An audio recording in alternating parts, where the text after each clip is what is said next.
আল্লাহ তুমি আমার সন্তানকে তুমি মানব বানায় দাও, আল্লাহ তুমি আমার সন্তানকে নেককার বানায় দাও।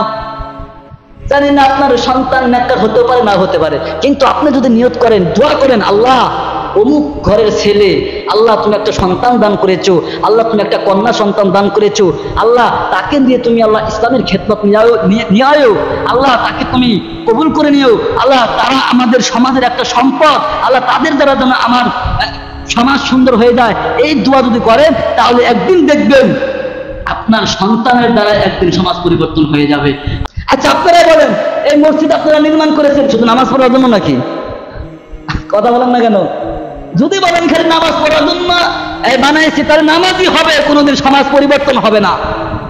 যদি মনে করেন না আমি মসজিদ নির্মাণ করেছি, আমার সন্তান, আমার পরবর্তীতে যে সন্তানগুলো আসবে তারা দ্বীন ইসলাম শিক্ষা করবে, পরবর্তীতে যারা আসবে আমাদের ছেলে সন্তানরা ইমাম সাহেবের কাছ থেকে কোরআন শিক্ষা করবে, মাসলা মাসাইল শিক্ষা করবে, রাসূল সাল্লাল্লাহু আলাইহি ওয়াসাল্লাম যে আদর্শের মধ্যে চলেছেন এই আদর্শের মধ্যে চলাফেরা করবে, এই জন্য আমি একটা মসজিদ নামে একটা এই ঘর নির্মাণ করলাম।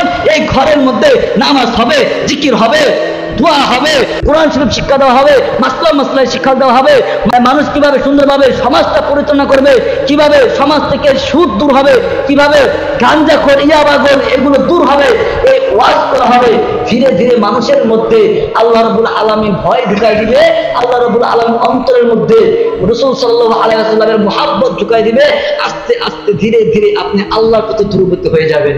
এছাড়া যদি আপনার নিয়ত থাকে যদি আমি মসজিদে নামাজি পড়ুন, নামাজি হবে, যেমনি হবে। আপনি যদি দুনিয়ার বুকে চিন্তা করেন আমি এখন পড়ালেখা করতেছি, এখন যদি মনে করি আমি পড়ালেখা করে টাকা ইনকাম করব, তাহলে আপনার টাকা অর্জন করাই হবে, কিন্তু মানুষের সেবা, মানুষ নামে মানুষকে যে খেদমত, আল্লাহ রাব্বুল আলামিন বলেছেন যারা মানুষদেরকে খেদমত করলো, মানুষদেরকে ভালোবাসলো, এই ভালোবাসা আপনি কখনই করতে পারবেন না। আপনার খালি চিন্তা থাকবে যেহেতু পড়ালেখা শেষ করছি কিভাবে একটা বিবাহ করা যায়, বিবাহ করার পর কিভাবে বেশি বেশি টাকা কামাবো, এই চিন্তা খালি আপনার আসবে। কারণ আপনার নিয়ত তো সহি না, আপনার নিয়ত হলো টাকা অর্জন করা, আপনার টাকা অর্জনই হবে, কিন্তু আপনার ভিতরে যে পরিবর্তনটা কখনোই আসবে না। ঠিক কিনা ধরে বলেন? এই জন্য আমার শায়েখ মানিকগঞ্জের হুজুর বলেছেন তোমরা চাউলের পিছে দৌড়াও না, চাউল যে মালিক তার পিছে পিছে দৌড়াও।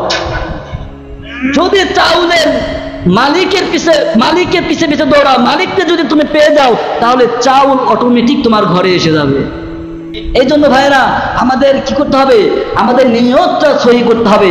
আপনি যে কাজ করেন না কেন, আপনি ভার্সিটিতে পড়েন, আপনি স্কুলে পড়েন, সমস্যা নাই, স্কুলে পড়েন, কিন্তু আপনার নিয়তটা যদি এভাবে হয় আমি ডক্টর হব, আমি পুলিশ অফিসার হব, কিন্তু ডক্টর হওয়ার পর আপনার এই নিয়ত থাকবে না আমি টাকা অর্জন করব, এই নিয়ত থাকবে না। আপনার নিয়ত থাকতে হবে যেহেতু আমি এই ডক্টরেট নিয়ে পড়ালেখা করতেছি, আমি কিভাবে মানুষকে সহযোগিতা করব, একটা গরিব মানুষকে কিভাবে ফ্রিতে চিকিৎসা করাবো, এই মনোভাব নিয়ে যদি আপনি পড়ালেখা করতে পারেন তাহলে আপনি স্কুলের পড়ালেখা নিয়েও আপনি আল্লাহকে পেয়ে যাবেন। সুবহানাল্লাহ বলেন। অনেকে মনে করেন, আমরা মনে করি মাদ্রাসায় পড়ে এই জন্য হলে আমরা আল্লাহরে পেয়ে গেছি। না না, স্কুল যারা পড়ে তারা কি খাওয়াইছে নাকি? স্কুলে যারা পড়ে তারা কি আল্লাহরে পাবে না? আল্লাহরে পাবে। আপনি স্কুলে পড়েন, কোনো আপত্তি নাই, কিন্তু আপনাকে কি করতে হবে? রাসূল সাল্লাল্লাহু আলাইহি ওয়াসাল্লামের আদর্শের মধ্যে থাকতে হবে। রাসূল সাল্লাল্লাহু আলাইহি ওয়াসাল্লাম যেভাবে জিকির করেছেন এভাবে আপনাকে জিকির করতে হবে। কিভাবে নামাজ পড়েছেন এভাবে নামাজ পড়তে হবে।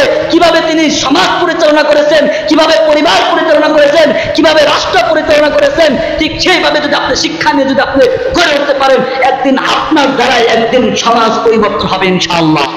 একদিন আপনার দ্বারাই রাষ্ট্র পরিবর্তন হবে ইনশাআল্লাহ। আল্লাহ রাব্বুল আলামিন আমাদের সবাইকে কবুল করে নেন।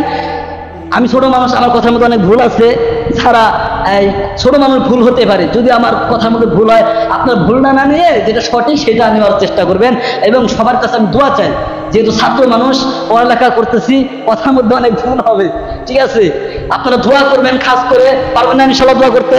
আপনারা যদি দোয়া করেন অটোমেটিক দোয়া পেয়ে যাবেন। কেমনি ভাবে? আমাকে মানিকগঞ্জের হুজুর বলছেন তোমার দোয়া করতে হবে না, তোমার দোয়ার কাজ করো, তোমার বেড়া ভেঙে চলে দোয়ার কাজ করো তুমি। আপনি মনে যদি করেন আমার সন্তান যেহেতু একটা হয়েছে তাহলে আমার সন্তানকে আমি কিভাবে বড় করবো, শুধু আমার সন্তানের জন্য দোয়া করলাম, আল্লাহ তুমি আমার সন্তানকে তুমি মানব বানায় দাও, আল্লাহ তুমি আমার সন্তানকে নেককার বানায় দাও। জানি না আপনার সন্তান নেককার হতে পারে না হতে পারে, কিন্তু আপনি যদি নিয়ত করেন, দোয়া করেন, আল্লাহ অমুক ঘরের ছেলে, আল্লাহ তুমি একটা সন্তান দান করেছো, আল্লাহ তুমি একটা কন্যা সন্তান দান করেছো, আল্লাহ তাকে দিয়ে তুমি আল্লাহ ইসলামের খেদমত নিয়ে আয়ো, আল্লাহ তাকে তুমি কবুল করে নিও, আল্লাহ তারা আমাদের সমাজের একটা সম্পদ, আল্লাহ তাদের দ্বারা যেন আমার সমাজ সুন্দর হয়ে যায়। এই দোয়া যদি করেন তাহলে একদিন দেখবেন আপনার সন্তানের দ্বারা একদিন সমাজ পরিবর্তন হয়ে যাবে। আল্লাহ রাব্বুল আলামিন আমাদের সবাইকে কবুল করেন।